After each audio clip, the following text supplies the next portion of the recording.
Hi guys. So this is Sudarshan from SciSpace engineering team. So thanks Deepak for the great intro you have done. Um, yeah. So as Deepak mentioned, I've been working with SciSpace for more than 6 years. So I've seen from the birth of SciSpace, we build the small tools, and then finally like transition into AI, and then we build Copilot first, and then literature review. Then we are finally building a great agent right now. Okay.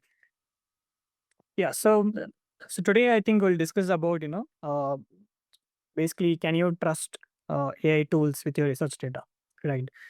So and we'll dive into more details on this.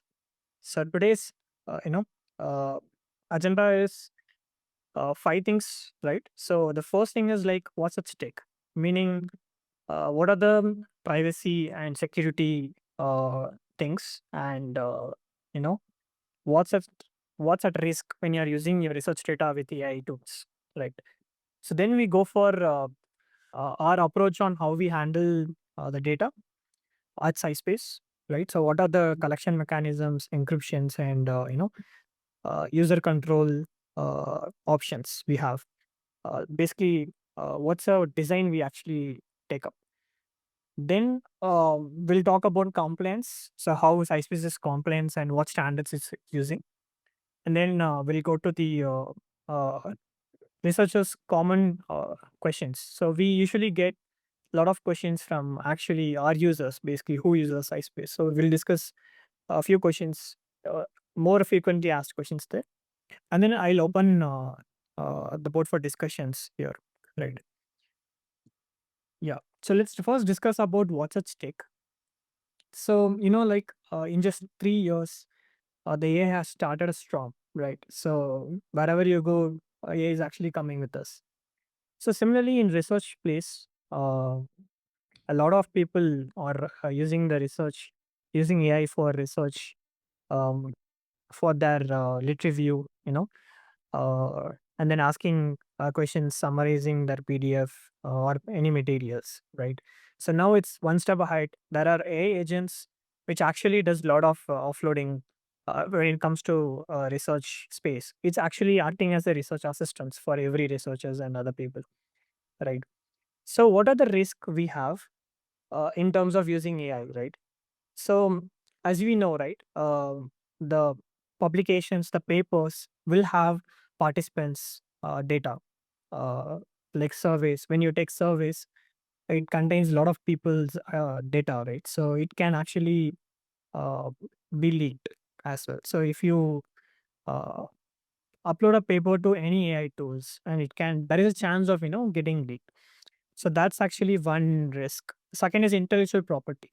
So you might have an idea, right? So before publishing your unpublished papers or whatever your patents could be, right? So you could be working on your idea for a lifetime as well.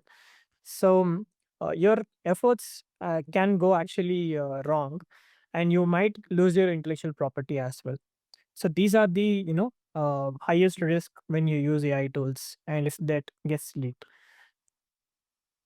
So as a matter of fact, there are different approach we can take here when you use AI tools, right? So the first thing is data-driven AI, and the second is privacy-first AI.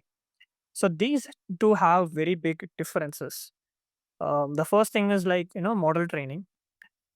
So data-driven AI actually takes the data, the content, whatever you upload, and then a few tools do have telemetry. So what do you mean by telemetry? So telemetry is something that the constant analytics or the usage data which goes to the model for improving uh, it, right?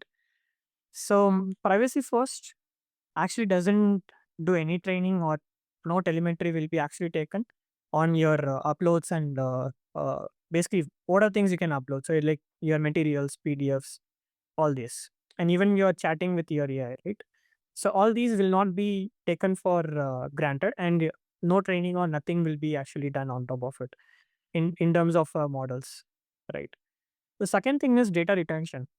So data driven AI, since they actually often take it for future use.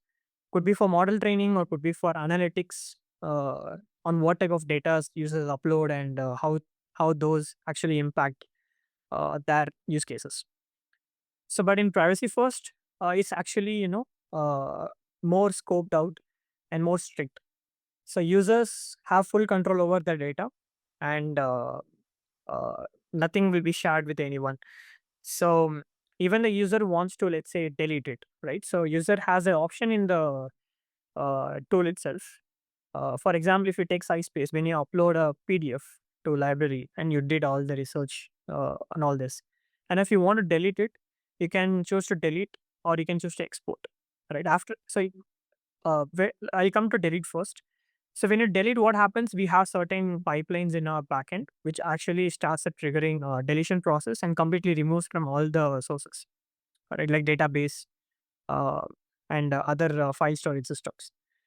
When it comes to export, let's say if you're doing literature review, you can still take a export of what the tool is actually giving you, right? So these are the capabilities which you have in privacy first AI. And it's when we come to access controls, right? So in a data driven AI companies, right? So they can actually use all the data that they have for their R&D purpose. Now, what are the things they can actually use for R&D? So they can use what are the type of papers they actually get it. What are the data that papers has? What are the current trends? So these are some topics they can actually use it for R&D purposes, right? So meaning they have terabytes of data, they can actually use data engineering team, and then they can analyze what to do for it. So, but in privacy first AI tools, um, that will not happen actually. So there is no R&D kind of a system happens. So in terms of access control, uh, very least, you know, access will be provided here to internal users as well. So it's when I say very least, what I mean, right? So let's say if we generally as a users, right, the tool might have some issues, right? So the user might approach the customer support, and the customer support forwards to our engineering team with few informations that the user gives. Now, as an engineer, we have very least control over your data. So we just take it for see what's actually happening with proper audits. So we do have a system that continuously monitoring access, who is accessing what, and how much time they're actually using it, and all this stuff. So that's what we call it as least privilege. So and everything is properly guarded, and nothing will be uh, taken for granted. So once the support reaches to engineering, the ticket, we do have internal approval systems for giving access. So that's how the privacy first comes up, right? And the third part is, so data driven AI often actually shares your training, your data for training and experiment purpose. So here third party could be analytics that they use it, or other parties they might be using for uh, processing the data as well, right? So, but in privacy first, it's tightly scoped, and we do have our own sub processes which actually handles the processing and delivers the results, right? So these are the fundamental differences. Of course, there are a lot of other differences, but these are the main ones. And so in SciSpace, whatever you upload goes private by default. So meaning, let's say if I upload a PDF in library, my own library, right? So the PDF by default is a private. It's not shared with anyone or not even with us internally, right? So it's always private. Though we have a share option, uh, you can share it with your friends and or even public. So only then it becomes public, right? So it's by default private, so no one has access to it, and only you have the access for and control over your data on your library, right? And since no one has access to it, it's impossible to actually train AI models with it, right?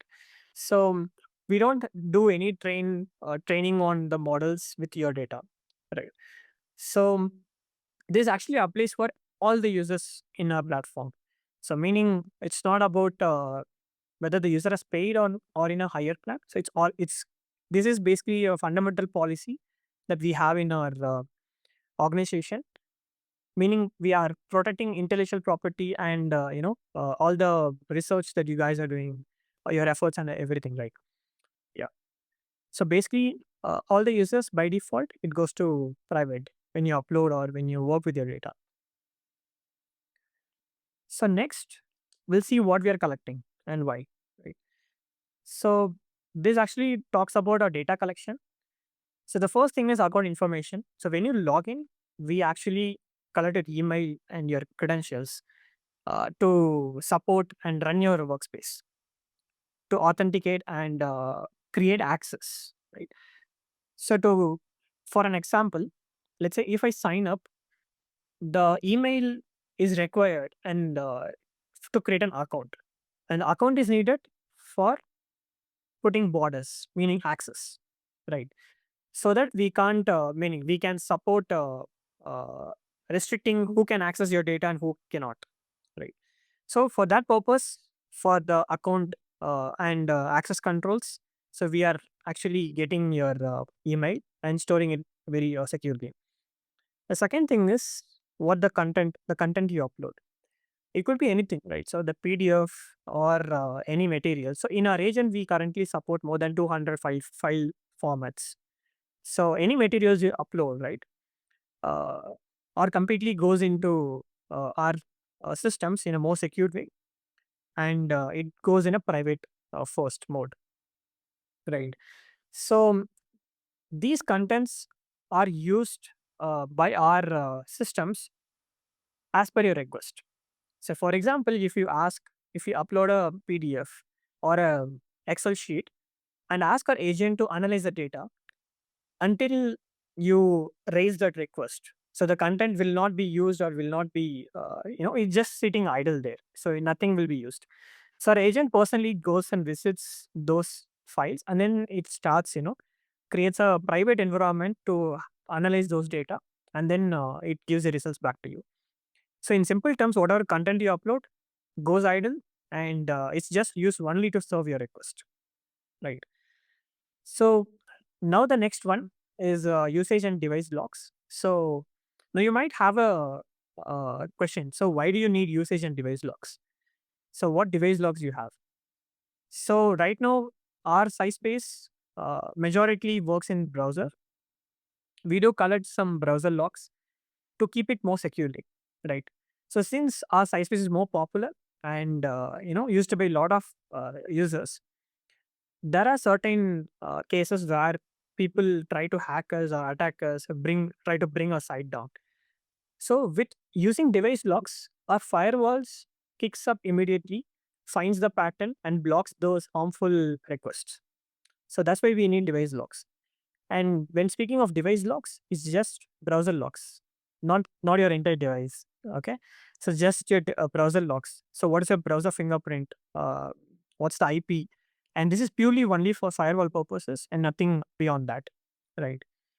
So yeah, the next is like payment information, and so we don't collect anything, any sensitive informations like card details or anything like that because we have offloaded everything to PCI compliant provider Stripe, right?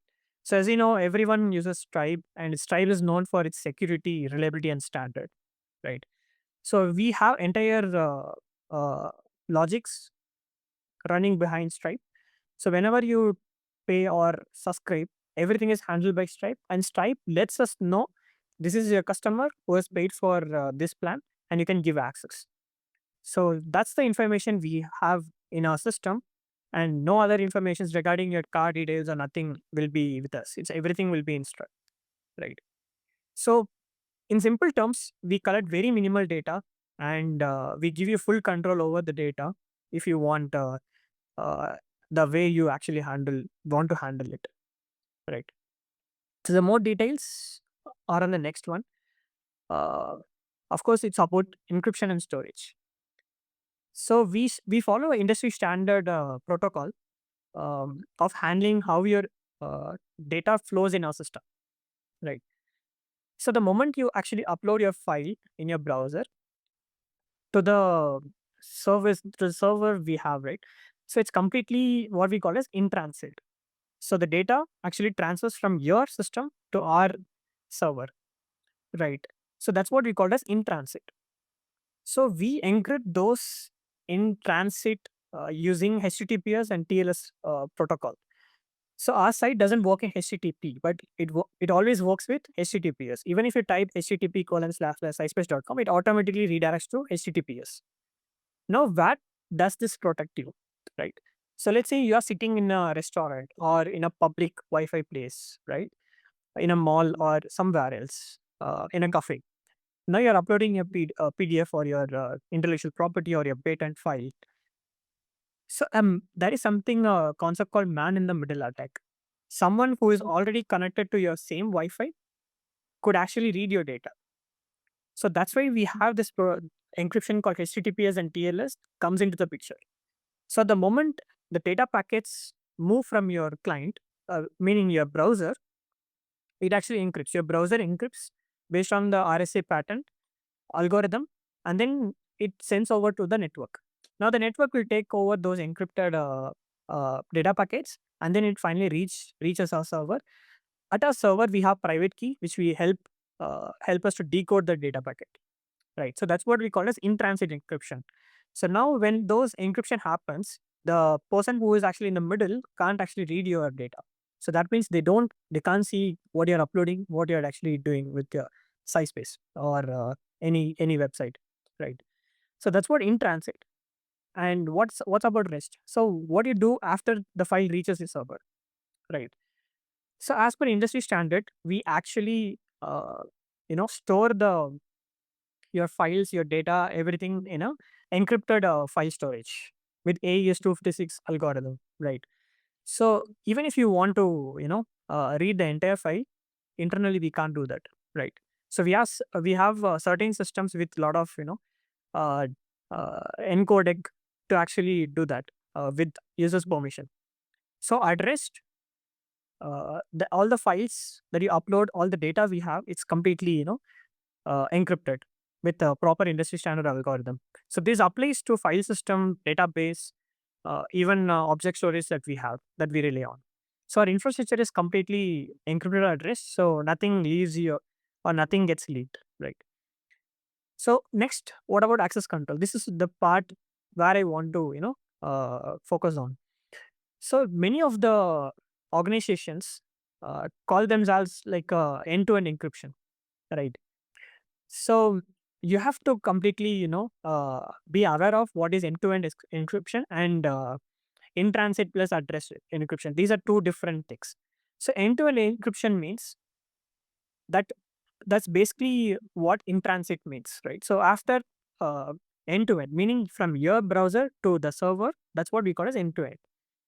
So that doesn't talk about at rest. So in transit plus at rest encryption is what you have to look for when you use AI tools, right? Because at once your data reaches a server, if it's not encrypted, then it doesn't make sense. It's not end-to-end encrypted, right? So that's why we follow uh, in transit plus at rest encryption with the highly controlled, private keys from AWS KMS. So KMS is basically a service provided by AWS, which handles all the encryptions when we use their services, right? So our entire services is hosted in AWS cloud, and AWS is by default, all compliant. So they are SOC 2 compliance, HIPAA compliance, everything, right? So it's how they function, and how that's why everyone is using AWS. That's why they are market leader, right? So they provide a service called AWS KMS, which actually controls how you can encrypt almost all resources you use in them, right? So we use that to actually encrypt everything uh, that we actually use as like database, file systems, and all this. So we don't have any physical copies, or we don't have any on the premises systems to actually process your data. Everything happens in AWS. Yeah. So now that encryption, we have discussed about encryption. So what are the user controls you have, right? So in simple terms, you decide what you want to do with the data. So as I mentioned, it's private by default. Whatever you upload, it goes as a private first, and then when you share, it becomes you know public. So even in library, we have a shared space where you can share only to specific people instead of public. So we support both of these things. So without your explicit consent, nothing will be public. No data will be in public, right? So and then delete anytime. So if you feel something that I'm done with this now, I want to delete few things or anything, so it's you are free to do it. You can delete your individual files in library, you can delete a folder in library, you can delete entire chat, you can delete the corporate history, so you can delete your search history, everything, right? So it's you have a control. Our tools gives you the history with delete options in almost all tools, which you can delete. And then internally in our backend, completely erases out. It's not soft delete, it's a hard delete. So what do you mean by soft delete? So soft delete is something that it hides from the user, creating a delete, which creating a delete. It's kind of the image is deleted, the file is deleted. That's an image that creates it, but internally the file is still there. Hard delete means it's completely erased out of the system, right? So once you start the delete process, uh, if it's a small file, you just deletes immediately. Let's say if you want to close your account, right, you can also free to do that. When you do that, all your data gets into a pipeline. We have That's a dedicated pipeline to do a hard delete. So it goes into each and every resources uh, we have, and then it completely removes out of the system. So that's why whenever you do a close your account or whenever you delete, you can't actually get it back. So that's how we have designed our system from the very ground up, right? So let's say, for example, you have accidentally delete. What happens? Nothing can be done, because even if you reach support or even if you think to do, we can't do anything because it's completely erased out of it, right? So that's how we have created a policy on how we are actually storing the data. Now what about your rights? So you have complete we are actually GDPR compliant and CCPA compliant as well. So you have your full right on how your data should be handled by us, right? So if you want entire data export, you just mail us, and then in few days you will get entire data in a zip format. And if you decided to completely delete your data in our systems, you just again email us or close your account. We completely remove all the data, right? We do have provisions to just delete data but don't close account, so that can also be done, right? Again, when we delete, it's completely erased out of the system, so once deleted, you can't retrieve back, right? So for any special requests or any concerns you have, you can reach out to this privacy@sciSpace.com, and we're happy to actually uh, serve you, right? And yeah, so now we'll talk about what's our compliance, right? So we are SOC 2 Type 2 compliance certified. So meaning we have done all the audits uh, and regarding how our organization works, how our internal team works, how the structure has been defined, who has access, who has not access, you know, and how our office premises is handled. So SOC 2 Type 2 goes into every inch and bit to make sure everything is in place, right? So we have done our last audit on June 2025, and the next audit will be done the next 6 months. So the every 6 months we'll be doing an audit, so to make sure everything is in place without any uh, going out of the track. So with SOC to Type 2, uh, it actually handles everything, like from security point of view, from data storage point of view, from availability, and how the internal organization itself works, right? And so our audits, third party audits, they monitor this for 24 by 7, right? And you can actually look at, you can actually go and check that on trust.scispace.com. So they have partnered with Dell.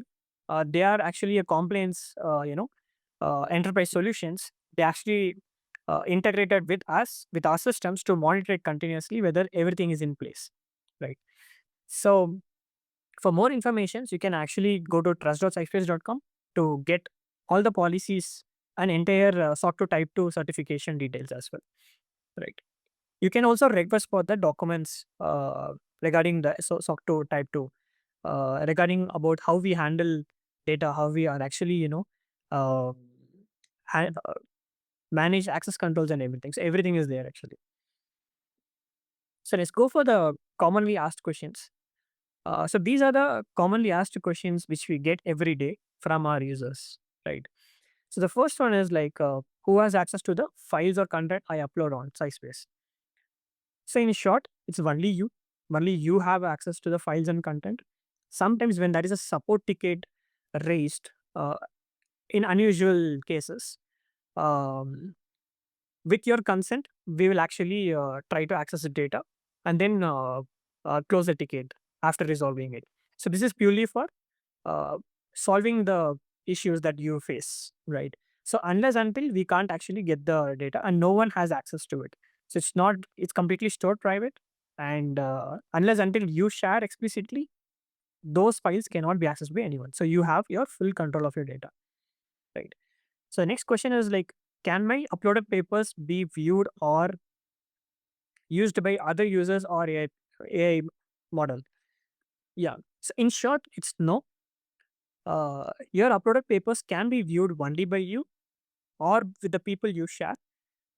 No other users or any AI models can't actually use it, right? So the for example, let's say you upload a PDF to your library or an agent. So we tie that file to your account, right? So it's like a one-to-one tie, and the tie happens immediately. And if any other users tries to access that particular file, we cross check who is the owner of the file, right? So if the owner of the file is getting mismatched, we completely reject that request from the very start, right? So the first check we do is permission checks with your account. So that's why we need account to tie your thing, right?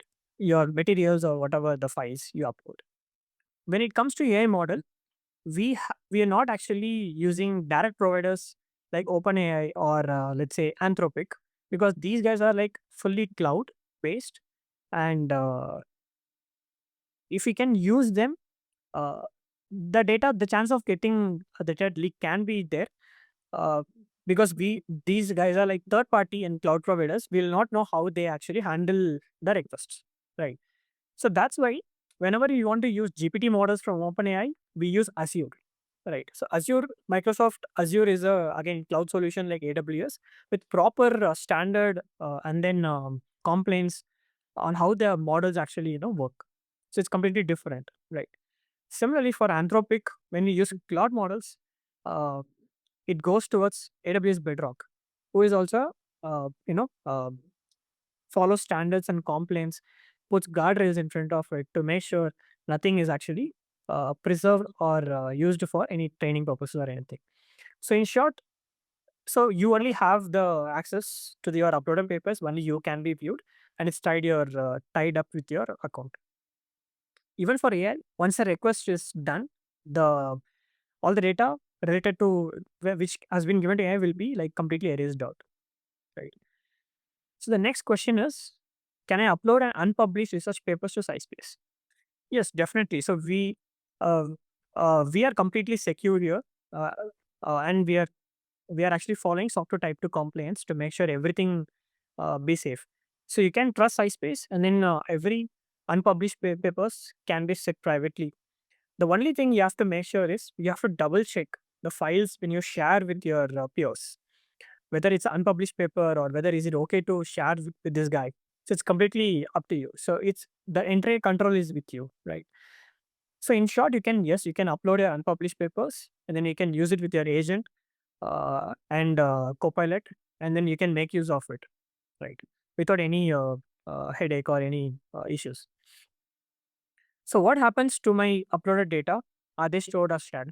So as we discussed previously, they are stored in our file systems and object storage like S3 with highly encrypted algorithms, right? So, and in short, it's not shared with anyone. because it's again tied with the account level, as well as it's not shared with any other third party systems because it's highly encrypted already, right?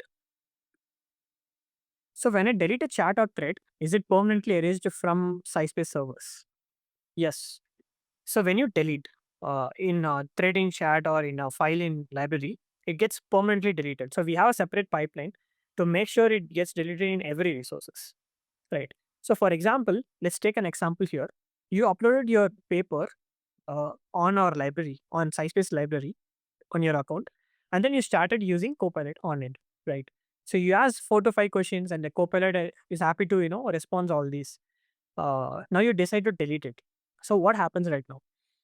Our pipeline, since Copilot is a different service, and then the file system library is a different service, it usually uh, it's hard to delete in one shot. So what happens? We have a pipeline which goes and deletes in file system first, then it goes to Copilot service, then it deletes there, and then it goes to the audit logs, and then it deletes further there as well, right? So the delete system we have built is so robust, it doesn't leave you anything behind, right? So as we discussed earlier, we built in a encrypted and more secure way of storing files and data from the ground up. Yeah. So the next question is, are my uploaded papers encrypted during transfer and storage? Yes. So as we discussed earlier, so we use highly sophisticated algorithms in transit as well as in rest, right? So no one in the middle of transit or no one after the storage cannot be accessed without your consent, right? So the encryption works in a way that it's a combination of highly uh, unbreakable algorithm called AES 256 algorithm. It's very commonly used algorithm for encryption in cloud spaces. And SOC 2 Type 2 also actually recommends and enforces that for to be compliant. Yeah. So the next one we commonly get is, what security protocol does iSpace use to prevent data breaches? So this is a very important aspect that I want to cover. Though very few people have asked it, but I thought it's a very important one to bring here so that everyone can be aware of it.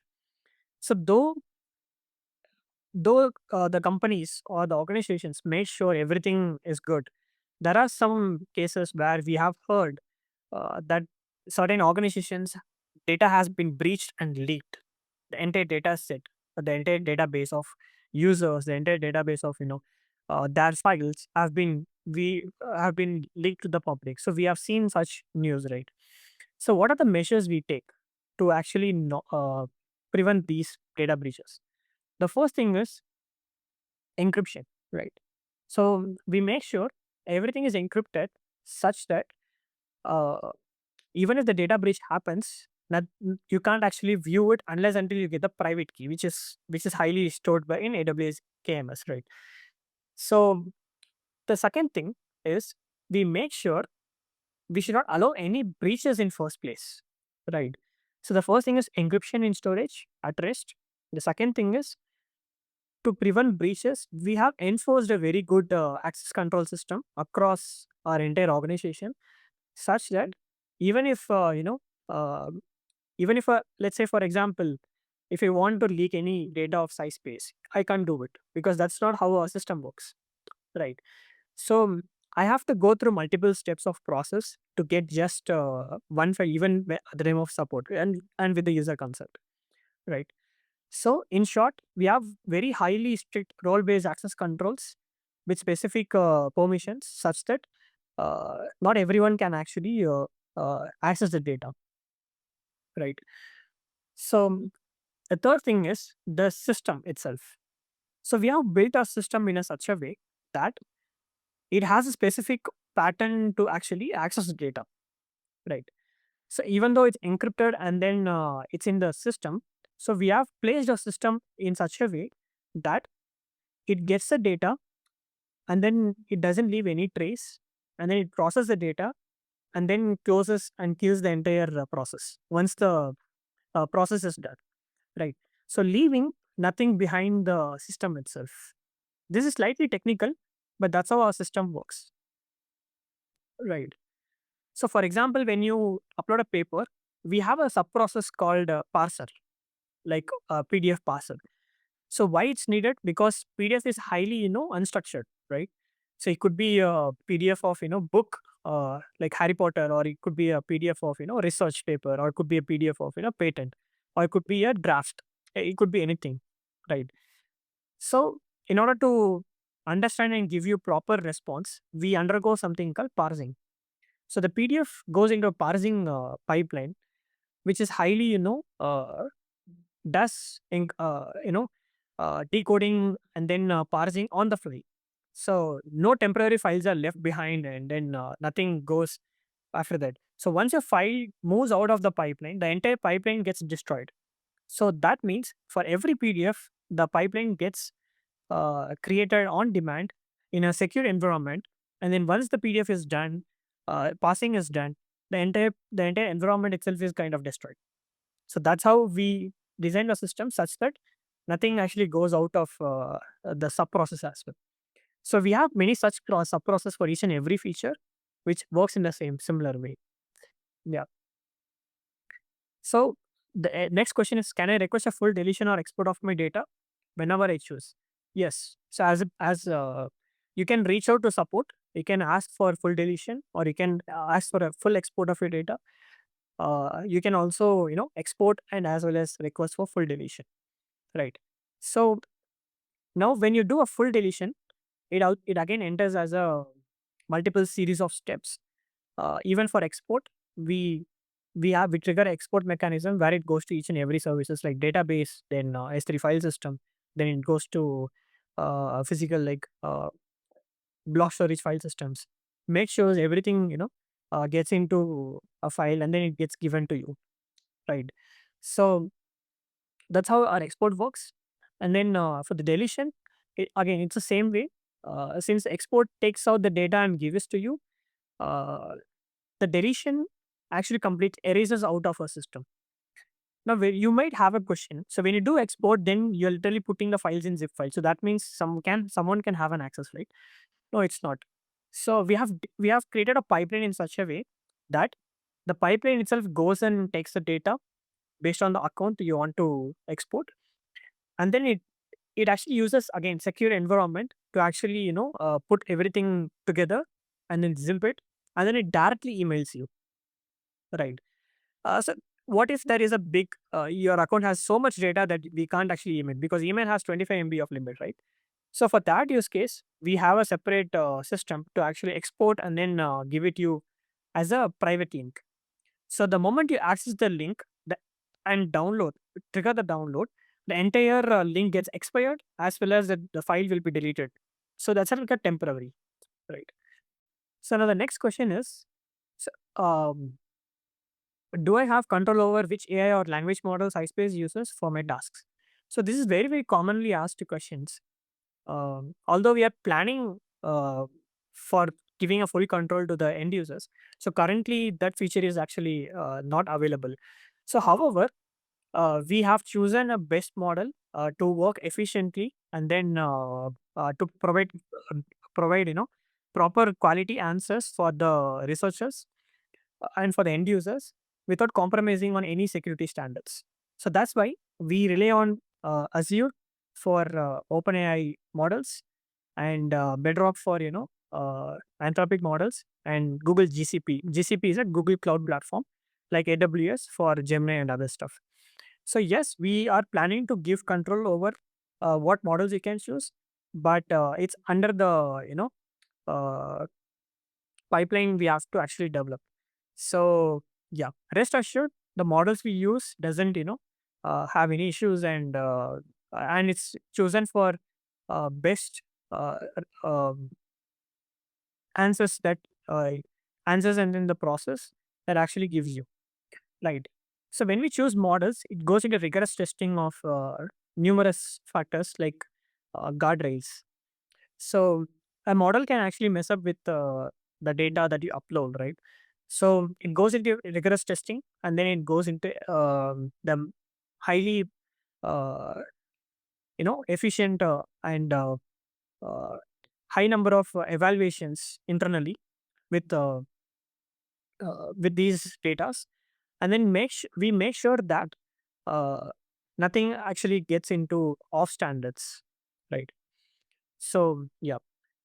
Then the 10th one is my data secured if I use AI tools for sensitive and clinical research? Yes. So clinical research and sensitive informations like participants' data, or let's say any unpublished papers with clinical research, uh, basically those data is highly secured with the help of encryptions and then in transit and all this stuff.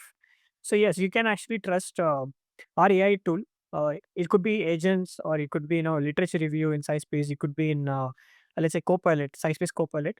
Everything is actually secured in terms of it. So you can freely upload sensitive data and make use of it. Yeah.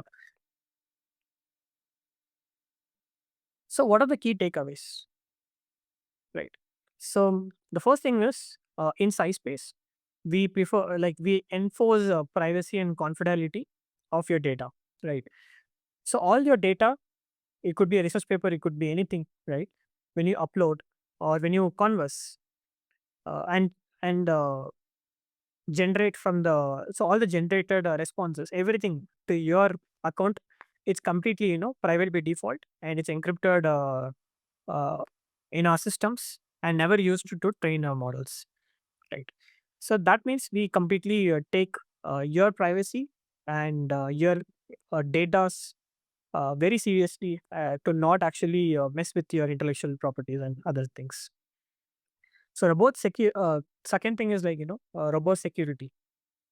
So as we are following SOC 2 Type 2 enforced compliance, we are adhered to use all modern and up to date standards for in transit encryption, at rest encryption, role based access internally in our team, uh, and even in our account level, right? So the regular audits will be done by ourselves as well as the third party, which we have got our SOC 2 Type 2 complaints, right? So if anything actually goes out of it, we are liable for make it actually complaint. So otherwise our SOC to size 2 sorry SOC 2 Type 2 will be immediately invalidated, right? So that's how our robust security systems and all our systems on the back end also works as it is. Yeah. So now full user control, that's our main motive. We have decided and we have developed our systems to give the control over to the users. So if they try to upload and try to delete, we respect those rights and choices, and then we do that same. So nothing is actually persisted, or nothing is kind of shared with anyone. So that's why we give the full control to the users. They can choose whatever uh, do with those data, right? Yeah. So responsible AI integration. So since we use AI models, we make sure the models are highly private, and then it's properly vetted into doing multiple stress testing and then evaluations one after another to with proper guardrails uh, in between, right? So since attackers can also use agents to leak or do prompt injection, all these are actually possible. So we have a guardrail enforced before any LLM calls are made to prevent PII data. So our guardrails actually handles this. And if any prompt injections or any kind of unusual queries are happening, our guardrail completely rejects that request, right? So that's why whenever if you have used SciSpace agent, you could have seen in certain use cases that we sorry, I cannot do this because that's how that actually a response from our guardrail, right? Yeah. So in simple terms, we integrate AI very responsibly after rigorous testing and then evaluations done for giving you good actually quality outputs. Yeah. So with this, I think yeah, we can jump into the Q&A. Thank you.